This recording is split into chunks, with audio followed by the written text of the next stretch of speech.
বন্দে পুরুষোত্তম বন্দে পুরুষোত্তম পরম প্রেমময় দয়াল শ্রী ঠাকুর অনুকূলচন্দ্র রাতুল চরণে আমার কোটি কোটি প্রণাম। ইষ্টপরিবারের সকলের চরণে প্রণাম জানাই। আর ইষ্টপ্রাণ দাদা মায়েদের আমার আনন্দিত জয়গুরু। এখানে আমি ঠাকুরের সাথে খুব গুরুত্বপূর্ণ কথা মানে আলোচনা করেছিলেন, সেটাই আমি আপনাদের সাথে শেয়ার করছি। শ্রী শ্রী ঠাকুর রাতে বড় দালানের হলঘরে আছেন। হাউজারম্যানদা, বিষ্ণুদা, পঞ্চানন্দা, আরও অনেকে আছেন। নানা বিষয়ে আলোচনা চলছে। তো সেটা হলো কাস্ট সিস্টেম, বর্ণ বিভাগ সম্বন্ধে। তো সেই তখন কথাটা উঠলো, ঠাকুর বললেন কাস্ট বর্ণ হলো সংস্কার অনুযায়ী ভাগ করা ইনস্টিং। কী রকম? যেমন কাকের পেটে শালিকের বাচ্চা হয় না, আবার শালিকের পেটেও কাকের বাচ্চা হয় না। হলে পাখি যা খায় কাক তা খায় না। এই রকম ভাগ হয়েই আছে। আবার ওদের মধ্যেকার এক জাত অন্য জাতের মেয়ের উপরও এসে বলৎকার করে না। শেয়াল, হায়না, মেকড়ে বা কুকুর এরা একই রকমের। এদের এক জাত অন্য জাতের মেয়েদের উপর বলৎকার করে না। সেই তুলনায় মানুষের পতন হয়েছে অনেক বেশি। আগের দিনে নিয়ম ছিল কেউ কারো বৈশিষ্ট্য নষ্ট করতে পারবে না। কাস্ট বর্ণ ওই বৈশিষ্ট্যেরই দ্যোতক।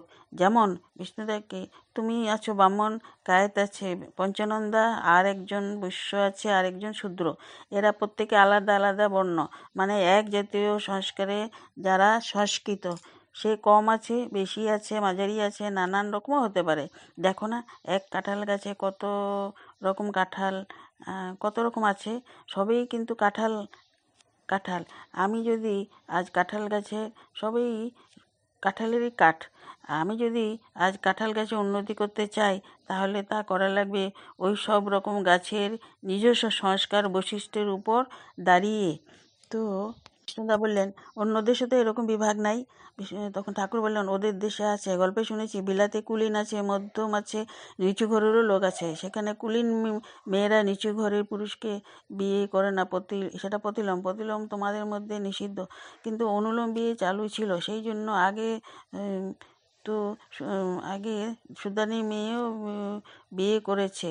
তো এই যত কালো বামুন দেখো, ক্ষত্রিয় দেখো, এদের বংশ কিন্তু ওই সুদানি বিবাহ আছে।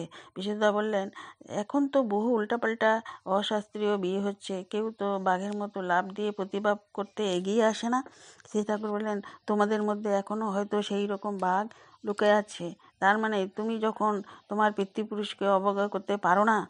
তো বিষ্ণুদা বললেন অনেকে তো সব বুঝেও চুপ করে থাকেন। ঠাকুর সময় মাখানো হাসি উত্তর দিলেন, বললেন তাহলে দুটি পথ আছে, হয় বাঘ খাঁচা ভেঙে বেরো, নতুবা সব বিলয় হয়ে যাবে। আর খাঁচা ভেঙে বাঘ বেরোলে কল্কি অবতার হয় না, কি হয় তা বলা মুশকিল। তাই ঠাকুর এবার দীক্ষা শিক্ষা বিবাহের উপরে খুব জোর দিয়েছেন।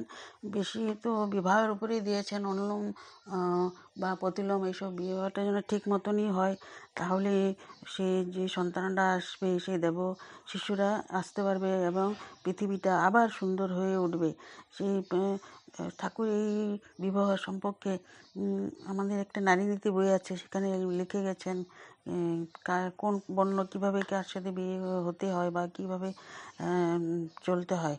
তো জয়গুরু, সবাই ভালো থাকুন। পারলে নারীর পথে বইটি পড়বেন। ঠাকুরের অনেক বাণীও আছে এই বিবাহের উপরে, তো কাস্টের উপরে।